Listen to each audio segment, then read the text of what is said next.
Bom, vamos falar de acelerações tangencial e normal.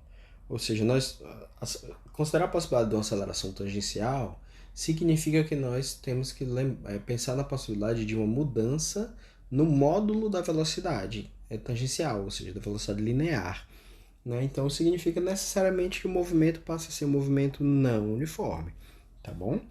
Então nós vamos abrir para essa possibilidade. O que é que a gente está querendo dizer?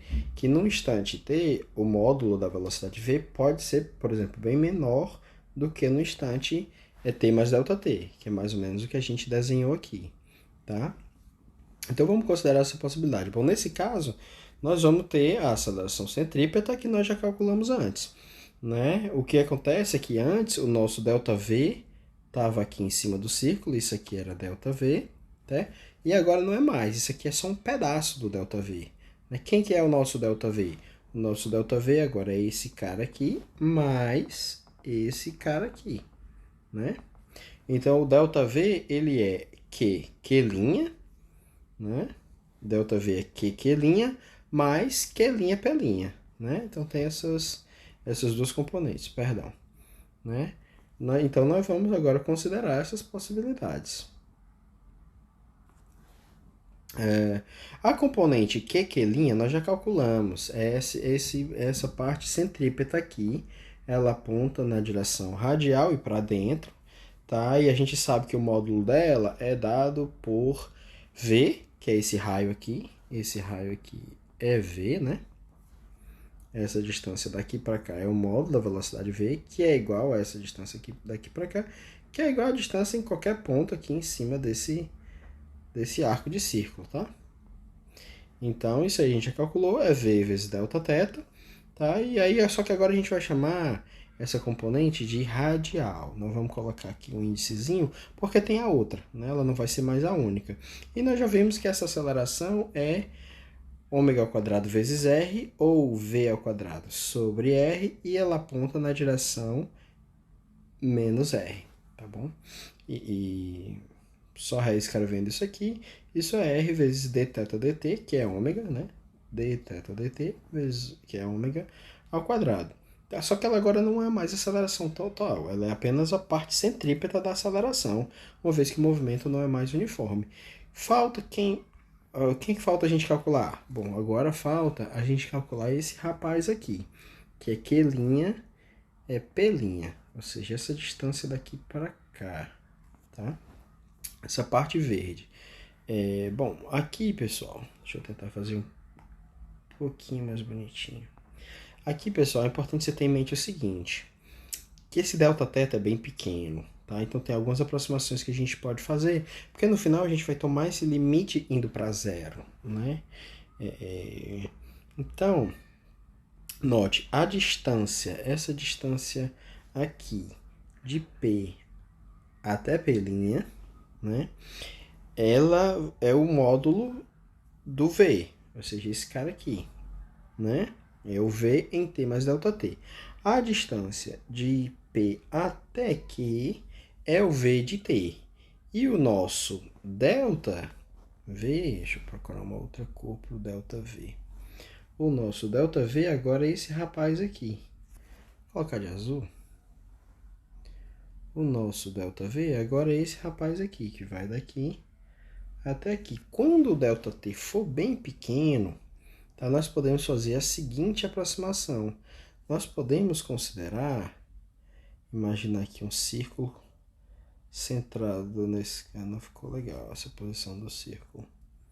Deixa eu ver se... Pronto, assim tá um pouco melhor. Ainda tá feio, mas tá um pouco melhor. Olha só. Então, é como se você considera esse círculo aí que eu fiz em azul marinho. Então, nesse limite, se nós considerarmos que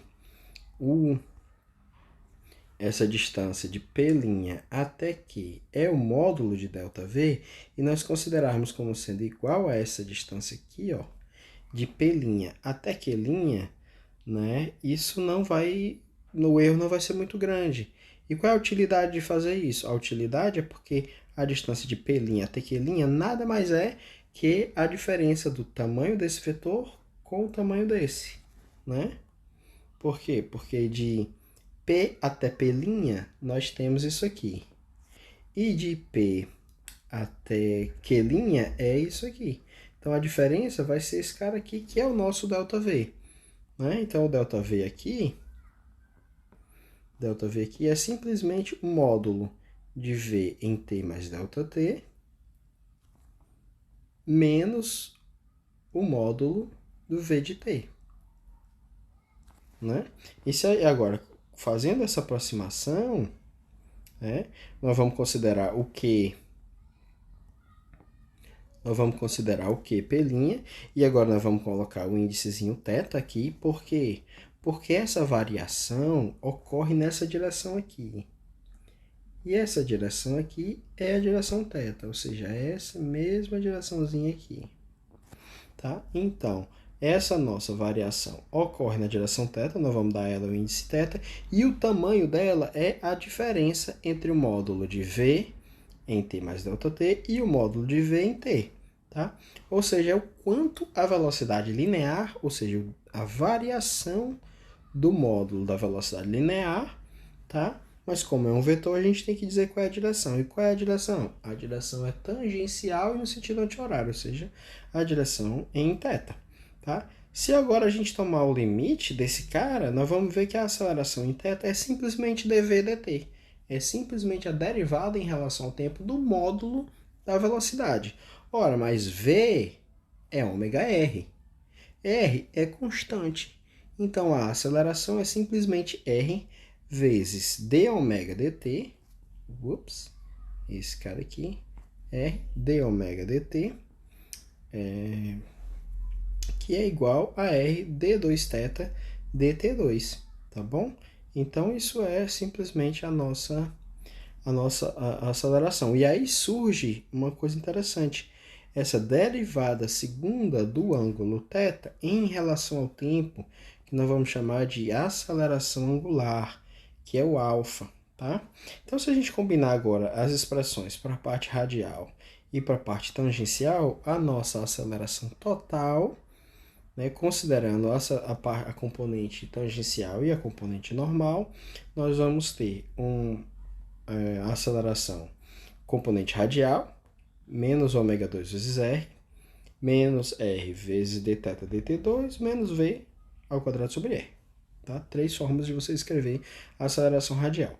E a aceleração tangencial vai ser R vezes alfa, ou R vezes a derivada segunda de θ em relação a t, ou simplesmente a derivada da velocidade linear em relação ao tempo.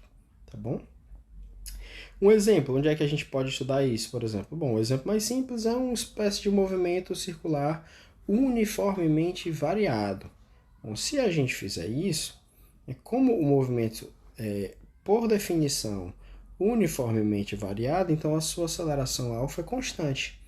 Bom, se a alfa é constante, nós podemos proceder de forma análoga ao que nós fizemos para o movimento retilíneo. Né? Então, a gente vai considerar um θ0, que é o θ de t igual a zero, e o ômega0, que é a derivada, né, de θ dt em t igual a zero, ou seja, é simplesmente a velocidade angular inicial. E aí, por analogia, nós vamos ter que ômega é igual a ômega0 mais alfa t. E, de novo, a gente pode entender por que isso aqui é chamado de aceleração angular, né? E nós podemos depois trazer do ômega para o ângulo. Então, nós vamos ter θ igual a θ0 mais ômega0 vezes t mais 1 meio de alfa vezes t ao quadrado. Né? Lembra como é que era lá no movimento linear? X igual a x0 mais v0t mais 1 meio de at ao quadrado. O que foi que a gente fez aqui? A gente dividiu por r. X por R é θ, x0 por R é θ0, V0 por R é ômega0 e A por R é alfa, tá bom? Bom, e se você quiser, você pode eliminar o T nessas expressões aí e você vai chegar no análogo à fórmula de Torricelli, que é ômega ao quadrado igual a ômega0 ao quadrado mais 2 vezes alfa vezes o Δθ, que é o θ final menos o θ inicial. Bom, é isso aí. E uma última relação interessante é, por exemplo, no caso de você ter um movimento que não é circular, né, mas que ele tem um trecho que é curvo. Né? Então, nesse movimento, a gente pode distinguir, né, que a gente tem uma componente da aceleração que é tangencial, né, e tem uma componente da aceleração que é uma componente normal, certo? E para entender isso melhor, a gente pode, por exemplo, aproximar aqui o movimento de aproximar o movimento do corpo. Deixa eu ver se eu consigo aproximar o movimento do corpo por um círculo, né? E ver que esse círculo vai ter exatamente, ou pelo menos aproximadamente, o raio de curvatura, né? Por exemplo, aqui nesse instante aqui, meu círculo não ficou muito bom, eu teria que ter um círculo um pouquinho maior, acho que agora está um pouco melhor, né? Então você vê que nesse trecho aqui, ó, a parte do movimento é como se fosse uma curva, não está do tamanho que eu quero. O círculo não está do tamanho que eu quero, mas deixa eu ver se eu... seria uma coisa mais ou menos assim. Ainda não perfeito, porque o centro não está exatamente onde eu quero, né? Mas, bom, tem um pouquinho de boa vontade comigo aqui. E a ideia é que, bom, pelo menos naquela região ali, você tem um círculo. Pelo menos em um trecho, você tem aproximadamente um movimento circular, certo? E aí, entendendo o que está acontecendo, você tem uma aceleração que tem uma componente que aponta para o centro e tem uma outra componente que é uma componente tangencial, né? Aqui você vê que é como se você tivesse uma direção radial e ao mesmo tempo uma direção θ, né? Aqui. E aí a aceleração ela se divide em duas componentes, uma componente tangencial, que é dv dt, ela é responsável pela taxa de variação do módulo da velocidade e ela aponta na direção θ, e ela tem uma aceleração normal, né? No nosso caso aqui, se a gente definir esse rzinho aqui como sendo um vetor unitário apontando aqui para fora, né? Então seria menos v ao quadrado sobre r. E aí a aceleração total que a gente tem é essa, né? Igual o módulo da aceleração total é igual a raiz da aceleração tangencial ao quadrado mais a aceleração normal ao quadrado, certo? E essas são expressões cinemáticas, né? Essas duas aqui, esta e esta, são expressões cinemáticas que nós obtemos para as acelerações tangenciais tangencial e normal. Ela não fala nada sobre o mecanismo que gera essas acelerações. Por exemplo, é o motor do carro que faz com que o módulo da sua aceleração, desculpa, que o módulo da sua velocidade aumente ou diminua, né? Quando ele freia. Quando você pisa no acelerador, o carro aumenta a velocidade, você tem um dv/dt positivo aqui, por exemplo. Acontece que, olha só, se você vier no carro fazendo uma curva e você vai precisar de ter essa aceleração aqui normal, apontando para o centro, porque senão você escapa pela tangente. E quem que é o mecanismo físico? No caso do carro, você precisa que o atrito dos pneus com o asfalto forneça essa aceleração centrípeta, né? Se isso não acontecer, o carro derrapa e escapa pela tangente, tá? E esse movimento também pode, pelo menos aproximadamente, dá para a gente entender em termos da aceleração normal e tangencial que eu te dou até aqui, beleza?